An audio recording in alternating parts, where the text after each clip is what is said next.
today's question is there a mental health advocate that inspires you? And I have a very similar answer to yesterday. A lot of the people that I follow and that I mentioned inspire me just to be more honest and to continue doing it and to continue talking about these things. What's interesting is I can think of a bajillion body positive mental health advocates that I can think of, like people who have written books and people who are speaking out on behalf of bullshit beauty standards or eating, like things that inspire eating disorders. But when I think about mental health, yes, I could think of a lot of psychologists and authors of books who have written about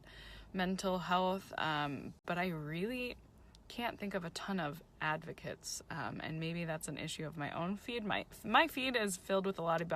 body positivity and feminism culture and a lot of different things, but mental health isn't talked about as much in my feed, so which is interesting because I blog about mental health. So send me some recommendations because maybe I'm not following the right people, and I'm not talking about the people who are doing this challenge. Like, I follow the people who are doing this challenge, but who on a wider scale is doing mental health advocacy? I don't really have an answer for that, and that's probably my own fault, but it might also be telling that I don't necessarily know who I would say is my mental health advocate that inspires me outside of people that I've already mentioned. What I will say, though, that what inspires me most to keep going on the mental health